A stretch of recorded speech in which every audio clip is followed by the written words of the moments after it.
साथियों नमस्कार, स्वागत है आपका एक बार फिर से गवर्नमेंट गुरु 2.0 यूट्यूब क्लासेस में। आज की क्लास में हम देखने वाले हैं ई और पार्ट बी। जो 3 नियम है उसमें से हमारा एक नियम कंप्लीट हो चुका है, सामान्य क्रय और अनुबंध नियम। जिन्होंने भी वो क्लास देखी है आपको समझ में आएगा कितने आसान तरीके से मैंने वो सारी चीजें आपको करवा दी है। उसके नोट्स भी आपको टेलीग्राम चैनल पर उपलब्ध करवा दिए हैं। ठीक है, और इसी तरीके से राजस्थान नगर पालिका कार्य संचालन नियम में करा दूंगा। हमारी फिर एक नियम बचेगा, उसके अलावा हमने सारी योजनाएं भी पढ़ ली है। तो आप जो है टेलीग्राम ज्वाइन कर लेना और वहां पे आपको सारे नोट्स भी मिल जाएंगे और क्लासें आपको देखनी ही पड़ेगी, क्योंकि बिना देखे आपको समझ में आने वाला नहीं है। ठीक है, आप क्या करते हो कि टेलीग्राम पे से नोट्स तो ले लेते हो, ठीक है, वो भी कोई इशू नहीं है मुझे, लेकिन क्लास नहीं देखोगे तो सही मायने में आप तैयारी नहीं कर रहे हो। क्लास देखनी पड़ेगी अगर नोट्स को समझना है आपको तो। ठीक है, तो चलिए शुरू करते हैं। आज हमारी क्लास जो है इसमें हम देखने वाले हैं राजस्थान नगर पालिका की कार्य संचालन नियम 2009। अभी कार्य संचालन नियम कौन से होते हैं दोस्तों? कार्य संचालन नियम से मतलब ये होता है दोस्तों कि जो नगर पालिका की जो बैठकें होती है, नगर निगम या नगर परिषद की जो बैठकें होती हैं, पार्षद, मेयर, अध्यक्ष, सभापति, ये जो बैठकें होती हैं, इसका क्या प्रोसेस रहती है, किस तरह से ये होती है, और ये 2009 के अंदर जो है ये नियम चेंज हुए थे। उससे पहले अलग नियम थे, उसको हटाकर 2009 में ये नए नियम लागू किए गए थे। ठीक है, तो ये नियम है। जब भी आप ईओ अगर बन जाओगे तो ईओ बनने के बाद जो है ये इंपॉर्टेंट है, ये है, और ये इंपॉर्टेंट है, और इंपॉर्टेंट इसलिए है क्योंकि ये आपके दैनिक जीवन में बहुत काम आने वाले हैं। कैसे? देखो, राजस्थान नगर पालिका अधिनियम 2009 की धारा 51 और धारा 52। धारा 51 क्या कहती है दोस्तों? आपको पता है, नगर पालिका की बैठकों से संबंधित है धारा 51। और धारा 52 क्या कहती है दोस्तों? नगर पालिका के जो सदस्य हैं उनके विशेषाधिकारों को लेकर बात करती है। धारा 377 मतलब ये जो राज्य सरकार को शक्ति देती है कि जो है राज्य सरकार नगर पालिका में कोई चेंजेस करेगी या कुछ भी इस नियमों में जो चेंजेस करेगी, वो 377 के तहत अधिकार इस नगर पालिका एक्ट के अंदर मिला हुआ है राज्य सरकार को। ठीक है, तो धारा 51, 52 और 377 ये ध्यान रखना, पूछा जाता है एग्जाम में कि क्या क्या है, मतलब वो पूरी लाइन ही एग्जैक्ट पूछी जाती है, तो ये चीज आपको ध्यान में रखनी है। तो नियम के अंदर 22 तरीके के नियम है। तो पहला जो नियम है उसमें लिखा हुआ है संचित नाम और प्रारंभ। जैसे हमारे पिछले उसमें हमेशा देखो, पहले और सेकंड में, पहले और दूसरे में यही लिखा रहता है, पहले में जो संचित नाम और दूसरे में परिभाषा है। हमारा जो पिछला नियम था नगर पालिका सामान्य क्रय और अनुबंध वाला, तो इसके अंदर भी पहले में संक्षिप्त नाम और परिभाषा था, है ना, सेकंड में परिभाषा, और पहले में संक्षिप्त नाम और प्रारंभ। तो इसमें देखो, संक्षिप्त नाम क्या है इसका? राजस्थान नगर पालिका कार्य संचालन नियम 2009। इस नियम का क्या नाम है? राजस्थान नगर पालिका कार्य संचालन नियम 2009। और ये जो गजट नोटिफिकेशन इसका निकला था 11 नवंबर 2009 को निकला था, और उसी दिन से ये लागू हो गया था। गजट नोटिफिकेशन निकलते ही लागू हो गया था। जबकि पिछला जो हमारे जो नियम पड़ा है सामान्य क्रय वाला, वो उसका गजट नोटिफिकेशन निकला था, कब निकला था, है ना, उसका जो गजट नोटिफिकेशन निकला था 1974 में, और वो लागू हुआ है गजट नोटिफिकेशन, अधिसूचना जारी हुई।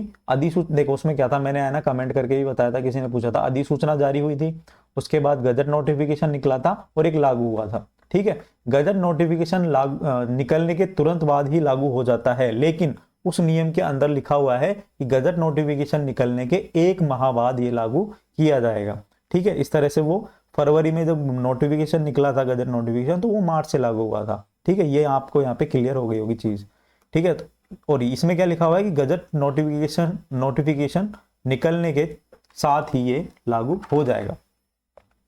धारा धारा क्या, नियम 2 में लिखा हुआ है दोस्तों परिभाषा है। परिभाषाओं से क्या मतलब है? इन नियमों में जब तक किसी दूसरे संदर्भ की बात न हो, अधिनियम से आशय राजस्थान नगर पालिका अधिनियम 2009 से है। पहली परिभाषा ये दे रखी है। बैठक की क्या परिभाषा दे रखी है कि बैठक से आशय है धारा 51 के तहत नगर पालिका की जो बैठकें हैं उससे मतलब है। प्रस्ताव से आशय क्या है कि प्रस्ताव, जब भी इसमें प्रस्ताव की बात आएगी तो प्रस्ताव का क्या मतलब है कि नगर पालिका के सदस्यों द्वारा रखा गया प्रस्ताव संकल्प या इसमें संशोधन से है। ठीक है, नगर पालिका से क्या आशय, आपको हमेशा मैं बताता हूं, नगर पालिका मतलब नगर पालिका बोर्ड नहीं है। नगर पालिका के अंदर नगर पालिका बोर्ड, नगर परिषद और नगर निगम तीनों आएंगे। पीठासीन अधिकारी, पीठासीन अधिकारी कौन होता है? पीठासीन अधिकारी आपके नगर पालिका बोर्ड में अध्यक्ष होता है, ठीक है, नगर पालिका बोर्ड में अध्यक्ष होता है, नगर परिषद में सभापति होता है, और जहाँ पे नगर निगम में क्या होता है, महापौर या मेयर होता है, ठीक है। उसी तरह से उपाध्यक्ष के लिए सब जगह अलग अलग टर्मिनोलॉजी दी हुई है, जैसे नगर पालिका बोर्ड में उपाध्यक्ष कहते हैं, नगर परिषद में उपसभापति कहते हैं, और नगर निगम में उप महापौर या डिप्टी मेयर कहते हैं। और ये वाली बात मैंने आपको नगर पालिका की जो धाराएं करवाई है ना मैंने, तो पहली क्लास अगर आप उठा के देखोगे तो उसके अंदर मैंने ये बताया हुआ था शुरू में, ठीक है। तो मैंने ये सारी चीजें वहां पे आपको बता दी थी। अच्छा, मैं एक चीज और कह रहा था कि ये नियम हो गए, ठीक है। इसके बाद एक और क्लास नियम की करवा दूंगा, क्योंकि इसी में लंबी हो जाएगी तो कोई मतलब नहीं है, अलग से करा दूंगा उसको, वो अच्छे से पढ़ेंगे, ठीक है। ये भी अच्छे से पढ़ रहे हैं, कोई दिक्कत नहीं है। इसके बाद एक क्लास लेके आऊंगा मैं आप लोगों के लिए, क्लास तो लेके आऊंगा, लेकिन एक साथ में मैं सोच रहा हूँ कि मैं आपको, अब देखो टाइम तो मेरे पास भी नहीं है, और मैं भी थोड़ा बिजी हो गया था, अभी मैंने बताया था कोई रीजन था कि मैं नहीं ले पा रहा था क्लास, थोड़ा डिस्टर्ब हो गया था। तो अपन क्या कर रहे हैं कि अब ऑब्जेक्टिव करेंगे, और ऑब्जेक्टिव देखो जहां से भी मिल जाए ना, आप टेलीग्राम चैनल पे डाल दो, है ना, उस ग्रुप में डाल दो, मैं सारे करवा दूंगा। और बाकी मेरे पास भी जहां से मेरे को अवेलेबल होंगे एज इट इज पीडीएफ से ही पढ़ेंगे अपन, ठीक है। टाइपिंग कराने का इतना समय भी नहीं है और वेस्ट होगा टाइम, कोई मतलब नहीं है। दूसरी चीज मैं ऐसे कह रहा हूँ आपको कि आप लोगों के लिए एक शानदार मैं जो है क्लास लेके आने वाला हूँ नगर पालिकाओं से रिलेटेड ही, जहां से हमारे मेरे को लगता है कहीं ना कहीं 3 क्वेश्चन मिलेंगे उस पीडीएफ से। उस पीडीएफ को पढ़ेंगे और वहां से जो है मेरे को लगता है 3 क्वेश्चन मिलने वाले हैं अपने, ठीक है। और वो बहुत डिटेल में बनाई हुई है 2-4 किताबों को साथ में लेकर, कि यहाँ मतलब टफ पेपर आ जाएगा ना। आरएस का पेपर देखा आपने, आरएस का पेपर ऐसा ही होना चाहिए हमेशा, और आरएस लेवल की ये एग्जाम है, तो मेरे को लगता है कहीं ना कहीं पेपर टफ आने वाला है, ठीक है। तो पेपर टफ आएगा ना, तो आप लोगों का सिलेक्शन उनका ही होगा जो सीरियसली तैयारी कर रहे हैं। तो उसमें से मैंने ना अध्ययन करके 2-3 किताबों का और नोट्स का वगैरह है ना, तो मैंने खुद के एक अलग से पर्सनल आपके लिए नोट्स बना लिए हैं, उसकी पीडीएफ भी मैं आपको दे दूंगा और पहले पढ़ा दूंगा। तो बने रहना साथ में, मैं ये कह रहा हूँ, फिर बाद में पछताने से कुछ नहीं होगा, फिर बोलते रहना था अगर वो क्लास ले लेते तो मेरे 2-3 क्वेश्चन सही हो जाते, ठीक है। आगे देखो नियम 3, नियम 3 है बैठकें, नगर पालिका की बैठकें। और एक चीज और बोलूं मैं आप लोगों को, सब्सक्राइब करने में कुछ नहीं होता। मैं जब भी क्लास मैं देखता हूँ ना, एनालिसिस देखता हूँ जब इसके अंदर यूट्यूब के अंदर दिखता है, तो 60% ऐसे लोग हैं जो सब्सक्राइब नहीं करते और क्लास देखते हैं, ठीक है, वहां दिखता है सब कुछ। और इन 60% लोगों को पता है क्या लगता है कि हम सब्सक्राइब कर देंगे ना तो सर के पास बहुत सारे पैसे आ जाएंगे, है ना। ऐसा कुछ नहीं होता, यूट्यूब पे कोई कमाई नहीं होती है, कमाई होती है जो कोर्स बेच रहे हैं ना अलग से ऐप पे, वहां होती है कमाई, यहाँ नहीं होती। यहाँ पे मैंने कमेंटमेंट किया हुआ था, तो उस कमेंटमेंट को ही पूरा करने के लिए मैं यहाँ पे अपना टाइम भी आप लोगों को दे रहा हूँ, ठीक है। बाकी यहाँ पे कोई कमाई नहीं होती, बस सब्सक्राइब कर लोगे ना तो इससे फायदा पता है क्या होगा, फायदा ये होगा कि जब भी मैं क्लास डालूंगा, नहीं है ना, तो क्लास आपको नोटिफिकेशन के जरिए मिल जाएगी। नहीं तो यूट्यूब का एल्गोरिदम और इंस्टाग्राम का एल्गोरिदम आपको पता है, जो चीज़ अपन ज़्यादा देखते हैं तो वही चीज़ अपन सजेस्ट होती है।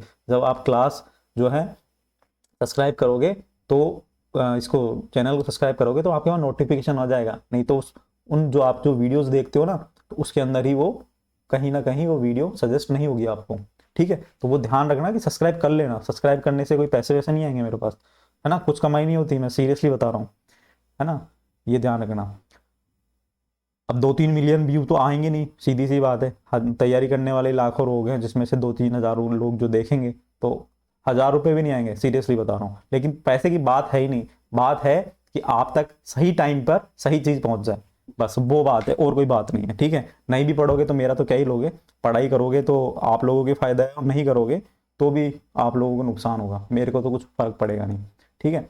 आगे देखो, राजस्थान नगर पालिका की बैठकें, नियम 3 में लिखा हुआ है बैठकें। तो बैठकें आपको पता है धारा 51 में मैंने बताया था कि हर महीने, हर 2 महीने में एक बार होती है, मतलब 60 दिन में एक बार बैठकें होती है, ये लिखा हुआ है नगर पालिका एक्ट में और इस नियम के अंदर।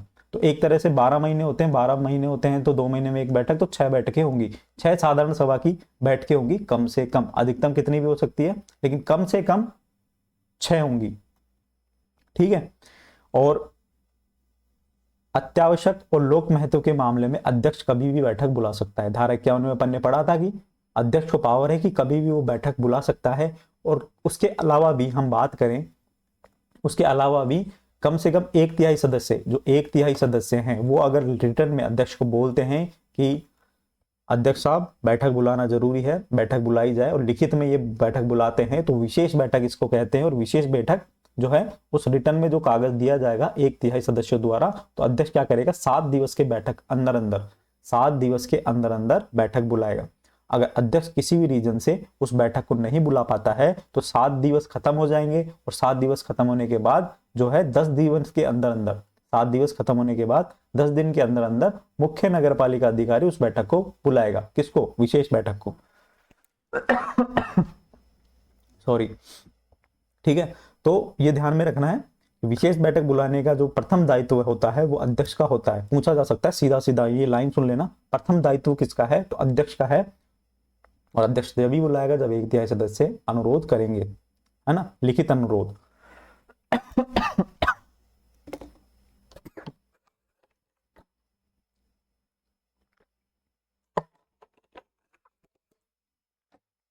ठीक है, तो अब आगे देखो। और उसके बाद जो है अध्यक्ष अगर नहीं बुला पाता है बैठक तो कौन बुलाएगा, मुख्य नगर पालिका अधिकारी बुलाएगा 7 दिवस के बाद में 10 दिवस के अंदर। समझ में आ गया। बैठक सामान्यतः नगर पालिका कार्यालय में ही आयोजित होगी। ऐसा नहीं है कि कहीं पे बैठक बुला दी, अध्यक्ष बोले कि मेरे पास जो है बड़ा सारा हॉल है तो यहाँ पे आकर बैठक कर लेते हैं। तो समझ में आ गया, बैठक कहाँ होगी, नगर पालिका कार्यालय के अंदर ही आयोजित होगी। और इस बैठक की जो अध्यक्षता है वो कौन करेगा, पीठासीन अधिकारी करेगा। ठीक है, बैठक सामान्यतः आम जनता के लिए क्या रहेंगी, खुली रहेंगी। आम जनता भी उस बैठक में जो है बैठ सकते हैं, देख सकते हैं कि किस तरह से नगर पालिका की बैठकें होती है। ठीक है, लेकिन अगर पीठासीन अधिकारी को लगता है कि कोई जो है विशिष्ट बैठक या उसके किसी भी भाग में किसी व्यक्ति की उपस्थिति को प्रतिबंधित कर सकता है, मतलब कि पीठासीन अधिकारी को लगता है कि ये जो मुद्दा है इस पर जो हमें चर्चा करनी है, लेकिन ये सामान्य जो जनता है उसको अभी नहीं बताना है, क्योंकि प्लानिंग होती है कुछ इस तरह की जो है अभी जो है डिस्कशन बाहर नहीं जाना चाहिए, तो कहीं ना कहीं पीठासीन अधिकारी उसको प्रतिबंधित कर सकता है किसी भी आम जनता को बैठने के लिए। तो नियम 3 में लिखा हुआ है नगर पालिका की बैठकें। अब बैठक की सूचना, अब पार्षदों, देखो क्या होता है, ये हो गया आपका अध्यक्ष और यहाँ हो गया आपके पार्षद। ठीक है, और इस अध्यक्ष के बगल में बैठ गया आपका ईओ। ठीक है, ईओ मतलब नगर पालिका अधिकारी या मुख्य नगर पालिका अधिकारी। ठीक है, अब बैठक आयोजित करनी है फलाना तारीख को, है ना, महीने में डिसाइड कर देंगे कि इस तारीख को जो बैठक आयोजित करनी है। अब बैठक आयोजित करनी है तो उसकी सूचना पार्षदों तो कैसे जाएगी, तो उसके लिए नियम 4 में लिखा हुआ है कि कोई भी सामान्य बैठक तब तक आयोजित नहीं की जाएगी जब तक कि बैठक के स्थान, तारीख समय और बैठक में किए जाने वाले कार्य की सूचना, कि हम इस बैठक में ये इन टॉपिकों पे चर्चा करेंगे, कहाँ नाली बनानी है, कहाँ पर जो है कचरा उठाना है, कहाँ पर जो है किस तरह से जो है सड़कें बनानी है, ये सारी बैठकों की जो है चर्चा करेंगे। बैठक का स्थान क्या होगा, बैठक की तारीख क्या होगी, और बैठक का जो है समय क्या होगा, और बैठक में क्या क्या जो है चर्चा होने वाली है, उस पर जो है कम से कम 6 दिन पहले सदस्यों को सूचना देनी होगी। और ये सूचना कौन देगा, वो सूचना देने का काम है दोस्तों सीएमओ को। सीएमओ को चीफ मिनिस्टर ऑफिस नहीं, सीएमओ मतलब चीफ म्युनिसिपल ऑफिसर, मतलब मुख्य नगरपालिका अधिकारी। ठीक है, तो साधारण जो बैठकें होती है उसमें 6 दिन पूर्व सूचना देनी होती है। अगर 6 दिन पूर्व सूचना नहीं दी है, ये टाइम का थोड़ा ध्यान में रखा जाता है। अगर कोई अत्यावश्यक बैठक है, तुरंत बैठक बुलाना जरूरी हो गया, तो वो सूचना है कम से कम 48 घंटे पूर्व दी जाएगी। 48 घंटे पूर्व सूचना दी जाएगी अगर अत्यावश्यक बैठक आयोजित कर रही है। धारा 51 के तहत अधीन विशेष बैठक के लिए भी मुख्य नगरपालिका अधिकारी बुला सकता है, और उसके लिए भी 48 घंटे पहले सूचना दी जाएगी। 3 तरह की बैठक हो गई, एक तो हो गई जो साधारण सभा की बैठक होती है, उसके लिए 6 दिन पहले सूचना दी जाएगी। दूसरी होती है अत्यावश्यक बैठकें, जो कि अति आवश्यक है परिस्थिति के अनुसार, तो उसके लिए भी 48 घंटे पहले मतलब 2 दिन पूर्व सूचना देनी होती है। और विशेष बैठक के लिए भी 2 दिन पूर्व सूचना देनी होती है, 48 घंटे। ठीक है, ये लिखा हुआ है स्पष्ट रूप से। ऐसी सूचना कौन देगा, मुख्य नगरपालिका अधिकारी देगा, और उसके साइन द्वारा ही वो जो है लेटर जाएगा। ठीक है, मुख्य नगरपालिका के जो है अधिकारी जो है ये सारे काम करेगा। सूचना नगरपालिका के प्रत्येक सदस्य के निवास, कारोबार स्थान पर डाक या मुख्य नगरपालिका अधिकारी जैसा भी निर्धारित करे उस तरह भेजी जाएगी, है ना। घर पे भी डाक द्वारा भेज सकते हो या सूचना भेज सकते हो, है ना, या फिर जो भी सदस्य जहाँ काम करते हैं वहां पे भेज सकते हो, या फिर मुख्य नगर पालिका अधिकारी को लगता है कोई दूसरे अन्य तरीके से भेजी जानी है तो दूसरे अन्य तरीके से भी भेजी जा सकती है। ये नियम 4 में लिखा हुआ है। अब देखो बैठक की कार्यसूची। बैठक की कार्यसूची मतलब हो गया दोस्तों एजेंडा, कि बैठक में जो है किन किन टॉपिकों पे चर्चा होगी वो उसके अंदर होती है। तो बैठक की जो कार्यसूची है एजेंडा है, कि एजेंडे पे ये निम्न निम्न एजेंडे पे ये चर्चा होगी, और तो उसको जो है बनाने का काम होगा वो होगा मुख्य नगर पालिका अधिकारी का। नियम 5 में लिखा हुआ है बैठक की कार्यसूची एजेंडा, कि बैठक की कार्यसूची मुख्य नगर पालिका अधिकारी तैयार करेगा और इसमें वह स्वयं या अध्यक्ष द्वारा निर्देशित किसी विषय को शामिल कर सकता है। ठीक है, अध्यक्ष ने बोला है कि ये वाला जो है इस विषय पर भी कहीं पे गौशाला खोलनी है, मान लो अध्यक्ष ने कमेंटमेंट कर दिया गौशाला खोलनी है, अब गौशाला खोलनी है तो उसको मीटिंग में एजेंडे में रखना होगा, तो अध्यक्ष बोल देगा कि इस सब्जेक्ट को भी, इस विषय को भी इस एजेंडे में शामिल कर लो, तो कर सकता है। या फिर मुख्य नगर पालिका अधिकारी को खुद को लगता है कि इस वाले पर्टिकुलर मैटर पर भी बात होनी चाहिए, तो उसको भी जो है एजेंडे में शामिल कर सकते हैं। तो समझ में आ गया ना आपको कि अध्यक्ष और खुद स्वयं नगर पालिका अधिकारी इसमें बैठक के एजेंडे में कोई भी सब्जेक्ट शामिल कर सकता है, कोई भी विषय शामिल कर सकता है जिस पर चर्चा करनी है। और जब तक अध्यक्ष के लेखबद्ध कारणों सहित खारिज न कर दे तो सदस्यों द्वारा प्रस्तुत संकल्प भी कार्यसूची में शामिल होंगे। मतलब कोई पार्षद है ना, या फिर कुछ पार्षदों का समूह, 2-3 पार्षद हैं, वो कह रहे हैं कि नहीं इस वाले कारण पे भी चर्चा होनी चाहिए, इस वाले विषय पे भी चर्चा होनी चाहिए, तो वो किसको संकल्प पर लिखित में संकल्प देंगे, किसको, अध्यक्ष को। अगर अध्यक्ष को लगता है कि वास्तव में उस पर चर्चा होनी चाहिए तो चर्चा होगी, फिर वो जो है कार्यसूची में शामिल कर लिया जाएगा। अगर अध्यक्ष को लगता है कि उस पर चर्चा होने की कोई आवश्यकता नहीं है तो उसको जो है लिखित कारण सहित खारिज कर दिया जाएगा। कौन करेगा, अध्यक्ष ही करेगा। ठीक है, तो पार्षद भी जो है किसी विषय पर कार्यसूची में जुड़वा सकते हैं। ठीक है, इस मामले में जो है अध्यक्ष का निर्णय अंतिम होगा। किसका निर्णय अंतिम होगा, अध्यक्ष का निर्णय अंतिम होगा। किंतु धारा 51 के प्रस्तावों को अनुमति देने की शक्ति उसमें नहीं है। ठीक है, वो एक अलग चीज है कि धारा 51 में क्या लिखा हुआ है कि नगर पालिका की जो बैठकें हैं उनके संबंध में कि बैठक ऐसे वो बोल दे कि नहीं बैठक जो है पूरे साल में एक होगी, तो नहीं, ऐसा नहीं होगा। उससे संबंधित जो है उसको अधिकार नहीं है अध्यक्ष को, केवल ये आपको ध्यान में रखना है। सदस्यों के प्रश्न पूछने की शक्ति, नियम 5 बैठक की कार्यसूची और नियम 6 सदस्यों से प्रश्न पूछने की शक्ति।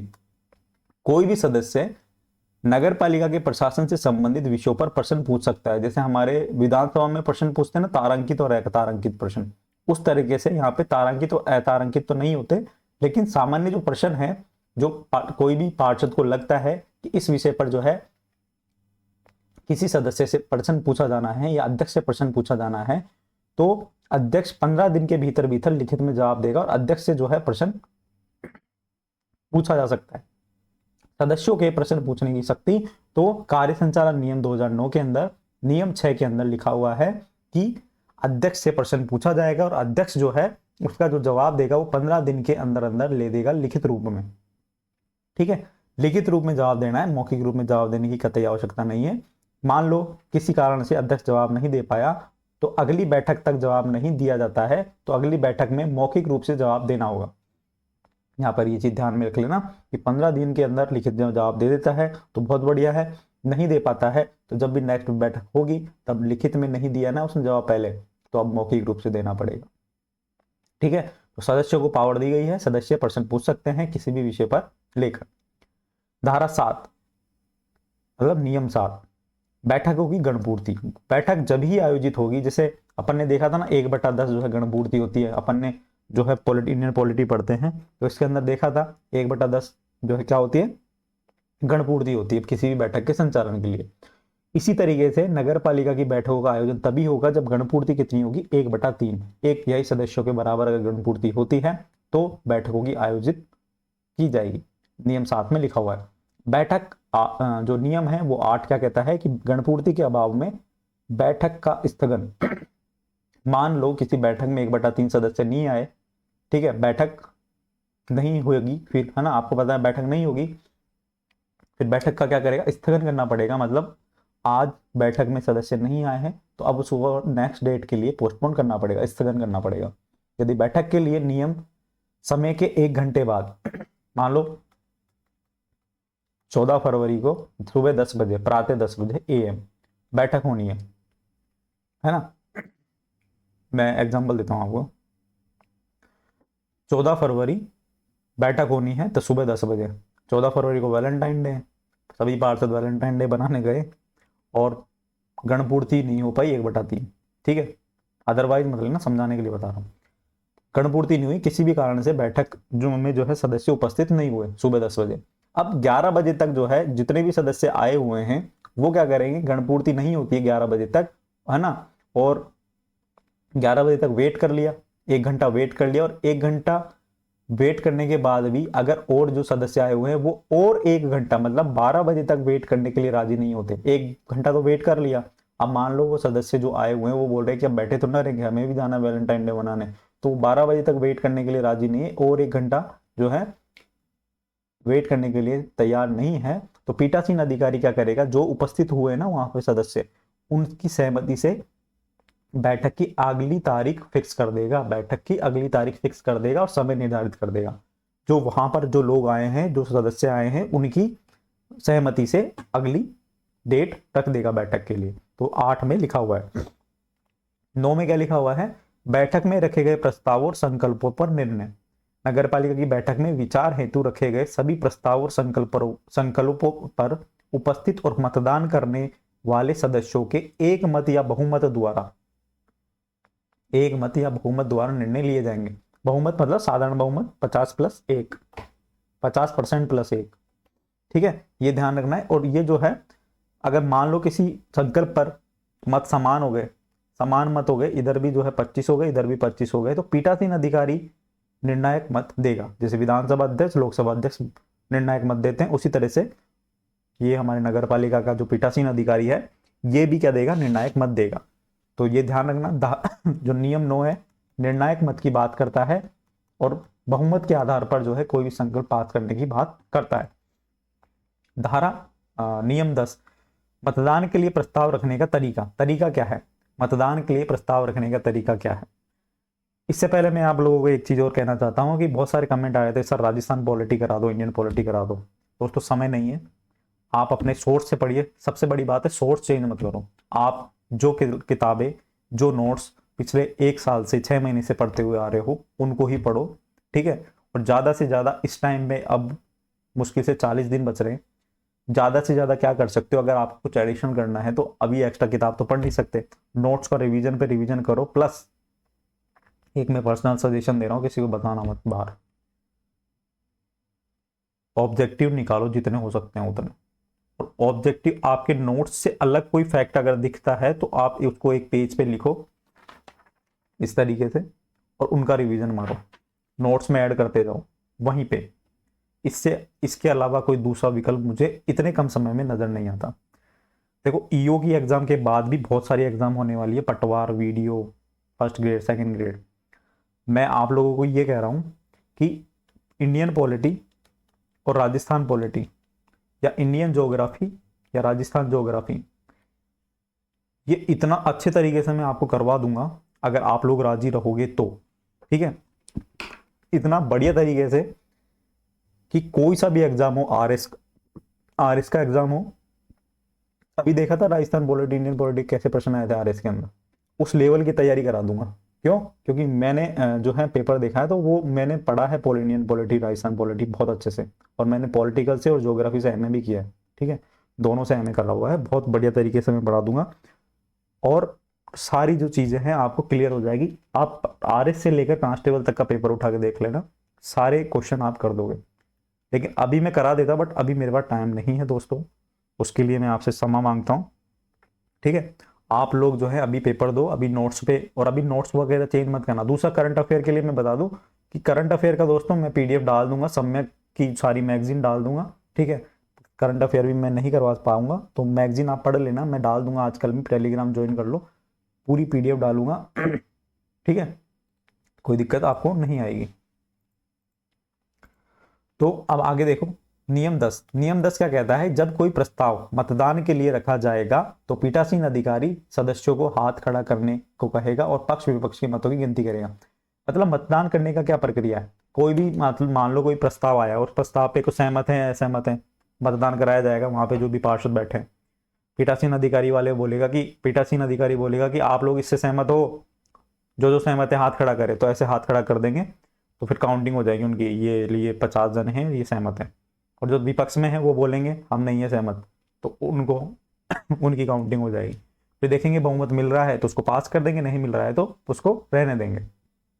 ठीक है, गिनती करेंगे, इसके अनुसार परिणाम घोषित किया जाएगा और पक्ष विपक्ष में मत करने वाले सदस्यों के नाम और मतों की संख्या जो है कार्रवाई में लिखी जाएगी। ठीक है, कि इतने जनों ने जो है पक्ष में वोट डाले और इतने जनों ने विपक्ष में वोट डाले। अब है दोस्तों बैठक हो गई, और बैठक होने के बाद जो है बैठक का कार्यव्रत मतलब बैठक के मिनट्स, मतलब बैठक में किन किन बातों पे चर्चा हुई वो सारी चीजें लिखी जाती है। और ये काम होता है दोस्तों मुख्य नगरपालिका अधिकारी का। मुख्य नगरपालिका के पर्यवेक्षण के अधीन बैठक में 3 दिन में, बैठक जैसे आज हुई है तो आज से 3 दिन के अंदर अंदर जो है देवनागरी लिपि या हिंदी भाषा में मिनट्स तैयार की जाएंगी, कार्यव्रत तैयार किया जाएगा। मतलब बैठक में ये वाली बात हुई, इन पार्षदों ने ये वाला भाषण बोला, उन्होंने ऐसा सुझाव दिया, उन्होंने ये बोला, इन्होंने ये बोला, सारी चीजें पॉइंट वाइज लिखी जाएगी। और उस मुख्य नगरपालिका अधिकारी ये सुनिश्चित करेगा कि कार्यव्रत बैठक में हुए निर्णयों के अनुसार है, मतलब जो बैठक हुई है उसके अनुसार ही जो मिनट्स तैयार हुई है। ऐसा नहीं कि बैठक में कोई चीज अलग चर्चा हुई और आप लोगों ने जो है लिखते टाइम अलग चीज ही लिख दी, ऐसी चीज नहीं होगी। इस चीज का ध्यान रखना है मुख्य नगरपालिका अधिकारी को। और इस पर जो है पीठासीन अधिकारी और मुख्य नगरपालिका अधिकारी के क्या होंगे दोस्तों, हस्ताक्षर होंगे मिनट्स पर, मीटिंग मिनट्स पर मुख्य नगरपालिका अधिकारी और पीठासीन अधिकारी दोनों के अध्यक्ष होंगे, ये ध्यान, दोनों के हस्ताक्षर होंगे, ये ध्यान में रखना है आपको। मुख्य नगरपालिका अधिकारी मिनट्स में इस बात का उल्लेख करेगा कि उसने नगरपालिका को अधिनियम के प्रावधानों और राज्य सरकारों के निर्देशों के अनुसार सलाह दी है और नगरपालिका ने उसके अनुसार ही कार्य किया है। ये मुख्य नगरपालिका का क्या है, मुख्य नगरपालिका अधिकारी का क्या है, कर्तव्य है कि उसने जो है सलाह दी है और वो सलाह के अनुसार ही उस मीटिंग में डिसीजन हुए हैं। यदि मुख्य नगरपालिका अधिकारी यदि नगरपालिका मुख्य नगरपालिका अधिकारी की सलाह के प्रतिकूल निर्णय लेती है, मान लो ईओ चिल्ला चिल्ला के थाप गया कि भाई साहब ये जो है नियम के विपरीत है, नियम के विपरीत है, लेकिन फिर भी जो है उस प्रस्ताव को जो है पास कर दिया है ना, मतलब मुख्य नगरपालिका अधिकारी की सलाह के प्रतिकूल निर्णय लिया गया है, तो उसका उल्लेख भी उस मीटिंग मिनट्स में करेगा वो, और उसको आगे भेज देगा, किसको, राज्य सरकार को भेज देगा कि देख लो ये जो है आपके पार्षद ऐसे ऐसे काम कर रहे हैं, आपके पार्षद नहीं, मैं समझाने के लिए कह रहा हूँ, मतलब नियमों का उल्लंघन करते हुए कोई डिसीजन लिया है, तो उसकी जो है सूचना मैंने इनको अवगत भी करवा दिया है, परंतु इन्होंने नहीं मानी है, तो अब देख लो आपको क्या करना है, तो राज्य सरकार को भेज दिया जाएगा। मुख्य नगरपालिका अधिकारी ऐसे कार्यव्रत की कॉपी कहाँ कहाँ भेजेगा, सभी सदस्यों को देगा, जो भी पार्षद बैठे हुए उनको सभी को एक एक कॉपी दे देगा, लो ये लो। निदेशक स्थानीय निकाय डीएलबी डायरेक्टर को देगा, उपनिदेशक स्थानीय निकाय डीडीआर को भेजेगा, उपनिदेशक स्थानीय निकाय क्षेत्रीय मतलब डीडीआर, ठीक है। नगर निगम खंड में आयुक्त को देगा, है ना, आयुक्त को देगा, और अन्य मामलों में जिला कलेक्टर को भी देगा, मतलब जहां पे नगर निगम है तो वहां पर कमिश्नर को दे देगा, वहां पर जो है कल जिला कलेक्टर को देने की आवश्यकता नहीं है, ठीक है। और जिला कलेक्टर जो है वहां पर ही भेजी जाएगी कोई प्रति जहां पर नगर परिषद और नगर पालिका है, नगर पालिका बोर्ड है और नगर परिषद है, ठीक है, वहां पर जिला कलेक्टर को भी प्रति भेजी जाएगी। नियम 12 बैठकों में सदस्यों की अभिव्यक्ति पर कुछ निर्बंधन, मतलब सदस्य जो पार्षद है ऐसा नहीं है कि कुछ भी बोलेंगे वहां पे बैठक में खड़े होके, ठीक है, कोई भी सदस्य बोलते समय मर्यादा का ध्यान रखेगा, और किस प्रकार की मर्यादा का ध्यान रखेगा वो इसमें लिखा हुआ है। यदि मामला इस अधिनियम के तहत गैर शमनीय है, गैर शमनीय मामले मतलब ऐसे मामले जिन पर क्षमा नहीं किया जा सकता, जिनमें समझौता नहीं किया जा सकता, अगर ऐसी कोई बात बोलता है तो वो नहीं बोल पाएगा, ठीक है। कोर्ट माननीय न्यायालय में कोई वाद विचाराधीन चल रहा है उस पर भी नहीं बोलेगा, ठीक है। अध्यक्ष या किसी सदस्य या व्यक्ति पर व्यक्तिगत टिप्पणी नहीं करेगा। अब वो बात अलग है कि लात घूसे चप्पल जूते सब चलते हैं, लेकिन अध्यक्ष या कोई सदस्य किसी भी व्यक्ति पर क्या नहीं करेगा, व्यक्तिगत टिप्पणी नहीं करेगा। संसद, विधानमंडल, ठीक है, या अन्य नगर पालिका की कार्यवाही के बारे में क्षोभ उत्पन्न करने वाली टिप्पणी नहीं करेगा, मतलब ऐसी बात नहीं कहेगा जो कि नगर पालिका या विधानमंडल या संसद के लिए गलत हो। बोलने के अधिकार का बोलने के अधिकार का प्रयोग नगरपालिका के कार्यों में बाधा डालने के लिए नहीं करेगा और कोई सदस्य किसी प्रस्ताव पर एक बार से अधिक नहीं बोल सकता है। ठीक है, मतलब किसी भी काम में बाधा नहीं डालेगा और एक बार अगर किसी प्रस्ताव पर बोल लिया है तो दोबारा बोलने के लिए नहीं बोलेगा, है ना। बोलेगा कौन? जो उत्तर दे रहा है वो बार बार उत्तर, कोई क्वेश्चन पूछ रहा है तो बार बार उत्तर देगा, केवल वो बोल सकता है, बाकी आप एक ही चीज को बार बार नहीं पूछ सकते। ठीक है, घुमा फिरा के कहीं पूछने लग जाओ, ऐसा नहीं होगा। ठीक है, अगर आप ही पूछोगे तो फिर कार्रवाई, बाधा हो जाएगी कार्रवाई के अंदर। यदि कोई सदस्य पीठासीन अधिकारी के निर्देशों की अवज्ञा करता है तो पीठासीन अधिकारी उसके भाषण या किसी कथन को कार्यव्रत में लिखने के लिए मना कर सकता है। मीटिंग मिनट्स में, मतलब मान लो कोई पार्षद है, कोई सदस्य है, वो कुछ भी बोल रहा है, कुछ भी बोल रहा है XYZ, तो पीठासीन अधिकारी क्या करेगा? वो बोलेगा कि इसको जो है मीटिंग मिनट्स में शामिल नहीं किया जाए, उस जो भी वो कुछ बोल रहा है। ठीक है, मीटिंग मिनट्स मतलब कार्यव्रत, जो भी अपन ने ऊपर पढ़ा था। पीठासीन अधिकारी बैठक में बाधा उत्पन्न करने वाले किसी सदस्य को बैठक में भाग लेने को रोक सकता है। जो कोई सदस्य, कोई पार्षद मीटिंग में, साधारण सभा की बैठक में बाधा उत्पन्न कर रहा है तो उसको बाहर भी निकाल सकता है और उसको जो है रोक भी लगा सकता है कि आप जो है इस बैठक में उपस्थित नहीं हो सकते। ये पीठासीन अधिकारी की पावर है। भाषणों की अवधि नियम 13 में लिखा हुआ है, कोई सदस्य कितने समय के लिए भाषण दे सकता है, ये सब पीठासीन अधिकारी के विवेक पर निर्भर करता है। ऐसा नहीं पूरे दिन ही बोल रहा है, 2 घंटे हो गए बोलते बोलते, चुप नहीं हो रहा है, तो पीठासीन अधिकारी उसको चुप भी करा सकता है, उसको बैठा भी सकता है और उसको बाहर भी निकाल सकता है। नियम 14, नियम 14 यह है दोस्तों, नियम 14 में लिखा हुआ है, जब कोई सदस्य बैठक में विचाराधीन विषय में वित्तीय हित रखता है तो तब क्या प्रक्रिया होगी। मान लो कोई बैठक में कोई वित्तीय मुद्दे पर बात हो रही है, ठीक है, मतलब कोई टेंडर होना है और किसी टेंडर पर जो है बात हो रही है।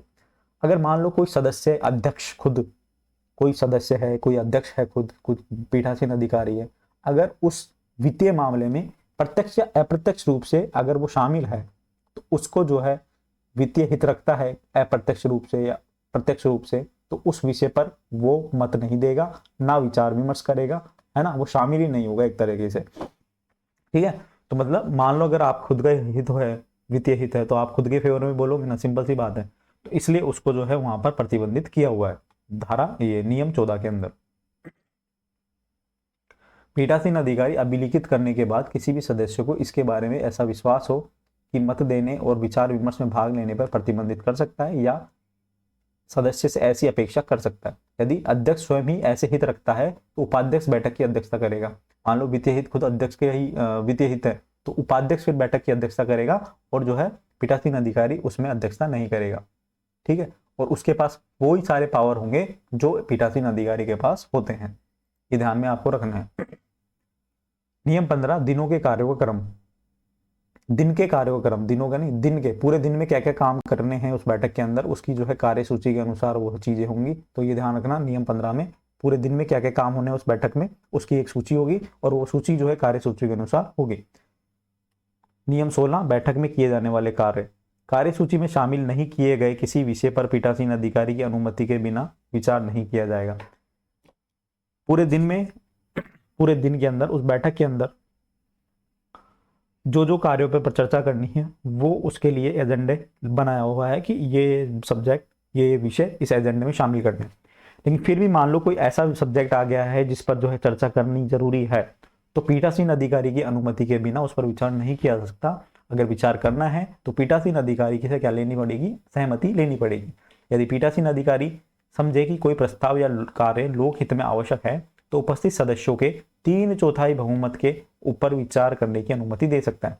3/4 सदस्य अगर चाहते हैं कि उस पर्टिकुलर सब्जेक्ट पर क्या हो, विचार हो, उस पर जो है चर्चा हो, तो 3/4 सदस्यों की सहमति से उस पीठासीन अधिकारी उस सब्जेक्ट पर बोलने की अनुमति दे सकता है। नियम 17, बैठक का निलंबन। नियम 17 मतलब खतरा, बैठक का निलंबन। पीठासीन अधिकारी बैठक में कोई गंभीर अव्यवस्था उत्पन्न हो जाती है, लात घूंसे चप्पल जूते सब चल गए, ठीक है, बैठक की कार्रवाई आगे नहीं बढ़ रही है, तो आपने देखा होगा विधानसभा या लोकसभा में भी इस तरह की जो है गंभीर अव्यवस्था उत्पन्न हो जाती है, तो कुछ दिन के लिए, कुछ टाइम के लिए, कुछ समय के लिए, कुछ घंटों के लिए बैठक का निलंबन किया जाता है, सस्पेंड कर दी जाती है। तो वो पीठासीन अधिकारी के लिए पावर इसमें भी दी हुई है कि वह स्वयं निर्धारित किसी भी समय और किसी भी तारीख तक बैठक को निलंबित कर सकता है। नियम 17, बैठक का निलंबन करने का अधिकार पीठासीन अधिकारी का रहेगा। पीठासीन अधिकारी मतलब उस अध्यक्ष, सभापति या मेयर, समझ में आ गई, अध्यक्ष, सभापति या मेयर। नियम 18, व्यवस्था बनाए रखना। पीठासीन अधिकारी बैठक में व्यवस्था बनाए रखने का दायित्व होगा। बैठक में व्यवस्था, कोई पार्षद कुर्सी उठा के फेंक रहे हैं, ठीक है, कोई दूसरे को गालियां बक रहे हैं, कुछ भी कर रहे हैं, तो बैठक में व्यवस्था बनी रहे, ऐसी जिम्मेदारी पीठासीन अधिकारी की होगी। और इस कार्य के लिए समस्त आवश्यक शक्तियां उसके प्राप्त है कि मान लो अगर किसी अध्यक्ष को किसी सदस्य को बाहर भेजना है तो उसको लिए जो है पुलिस का सहयोग भी दिया जा सकता है, ठीक है। तो हाथापाई हो गई, लड़ाई हो गई, कभी जे फाड़ दी, ठीक है, इस तरीके से होता है, आपने देखा होगा। तो ये सारी चीजें व्यवस्था बनाए रखने के लिए जिम्मेदारी किसकी है? पीठासीन अधिकारी की। नियम 19, बैठकों में विशेषज्ञों को बुलाने की शक्ति। पीठासीन अधिकारी को अगर लगता है कि किसी भी जो सब्जेक्ट है उस पर जो है चर्चा करने के लिए विषय विशेषज्ञ की आवश्यकता है, चाहे वो तकनीकी भी हो सकता है, चाहे वो विधिक भी हो सकता है, या अन्य विशेषज्ञ भी हो सकते हैं, तो उनको जो है परामर्श के लिए बैठक में आमंत्रित कर सकता है। कौन करेगा? पीठासीन अधिकारी। मान लो राज्य सरकार के निर्देशों के अनुसार, नियम 20 क्या कहता है? राज्य सरकार के निर्देशों के अनुसार बैठक आहूत और आयोजित करना है, किसी भी मामले को कार्यसूची में शामिल करना है। राज्य सरकार को लगता है कि इस पर्टिकुलर नगर पालिका में जो है एजेंडे में इस सब्जेक्ट को रखना है और बैठक का तुरंत आयोजन करवाना है, तो पीठासीन अधिकारी राज्य सरकार के आदेशों की पालना में, पीठासीन अधिकारी राज्य सरकार के आदेशों की पालना में, ठीक है, या राज्य सरकार के जो प्राधिकारी है, नियुक्त जो प्राधिकारी है, नगर पालिका की बैठक आयोजित करवाएगा, ठीक है। पीठासीन अधिकारी करवाएगा, आयोजित क्यों करवाएगा? क्योंकि राज्य सरकार ने कहा है। और कौन से नियम के तहत? नियम 20 के तहत। नियम 21, नगर पालिका की कार्यवाहियों में और अभिलेखों की अभिरक्षा। इसके लिए कौन जिम्मेदार है? मुख्य नगर पालिका अधिकारी। नगर पालिकाओं की कार्यवाहियां और अभिलेखों की रक्षा करने की जिम्मेदारी किसकी है? मुख्य नगर पालिका अधिकारी की। क्योंकि नगर पालिका अधिकारी का ही कर्तव्य है, मुख्य नगर पालिका अधिकारी का ही कर्तव्य है कि कोई भी दस्तावेजों पर साइन करना है, कोई भी दस्तावेजों को संरक्षित रखना है। अभिलेख मतलब दस्तावेज, जो कार्रवाई होती है, उनकी जो फाइल्स होती हैं, कुछ भी जो काम होता है नगर पालिका में, तो वो अभिलेखों की रक्षा करने का काम किसका है? मुख्य नगर पालिका अधिकारी का, ठीक है। तो ये आपके नियम कंप्लीट हो गए। नियम 22 क्या कहता है? निरसन और व्यावर्तियां। जब ये नियम 2009 में लागू हुआ था, तो उससे पहले जो नियम चल रहा था वो था राजस्थान नगर पालिका कार्य संचालन नियम 1974। इसको निरसित कर दिया गया है, मतलब उसकी जगह अब ये वाला 2009 वाला लागू कर दिया गया है। किंतु निश्चित नियमों के अधीन आयोजित बैठकों, उनमें लिए गए निर्णय जहां तक इन नियमों के अनुसार हैं, तो इन नियमों के अधीन ही समझे जाएंगे। इन नियमों का उल्लंघन करने वाले निर्णय उल्लंघन की सीमा तक रद्द हो जाएंगे। कहने का मतलब यह है 1974 के जो नियमों के अनुसार जो बैठकें आयोजित हुई है 2009 से पहले, तो वो इनके अधीन ही समझे जाएंगे, ठीक है। ऐसा नहीं उसमें कोई डिसीजन ले लिया है, नियम हट गया है तो वो निर्णय भी हट गए, ऐसा नहीं होगा, ठीक है। इस चीज का आपको ध्यान में रखना है। तो ये मैंने आज आपको नियम करवा दिया है। अब एक नियम बच रहा है, वो छोटा सा नियम है होने को तो, लेकिन वहां से मुझे लगता है प्रश्न बनने की ज्यादा संभावना है। अगर पेपर टफ बनता है ना दोस्तों, तो नियम जो हम आगे वाली क्लास में पढ़ेंगे वार्ड समितियों वाला, उसमें से प्रश्न आने की बहुत संभावना है। क्यों है वो हम नेक्स्ट क्लास में देखेंगे, ठीक है। आपने बहुत अच्छे से क्लास ली है, आप लोगों को इसके सारे नोट्स मैंने आपको डाल दिए हैं ऑलरेडी। क्लास आज हो रही है लेकिन नोट्स मैंने आपको पहले भी उपलब्ध करा दिए हैं। टेलीग्राम जाके ज्वाइन कर लो और दोस्तों शेयर कर दिया करो दोस्तों के साथ, और लाइक कर दो और एक अच्छा सा कमेंट छोड़ दो। कोई भी प्रश्न पूछना है तो कमेंट में पूछ सकते हैं। फेसबुक पे मुझसे जुड़ सकते हैं, टेलीग्राम पे जुड़ सकते हैं और इंस्टाग्राम पे भी जुड़ सकते हैं। कहीं पे भी बस जुड़ जाओ और प्रश्न पूछ लो जो पूछना है आपको, ठीक है। बहुत अच्छी तरीके से और बहुत सच्चे तरीके से, अच्छे तरीके से और सच्चे तरीके से मैं आपको गाइड कर सकता हूँ, ठीक है। अभी के लिए इतना ही, मिलते हैं नेक्स्ट क्लास में। अभी के लिए इतना ही, धन्यवाद।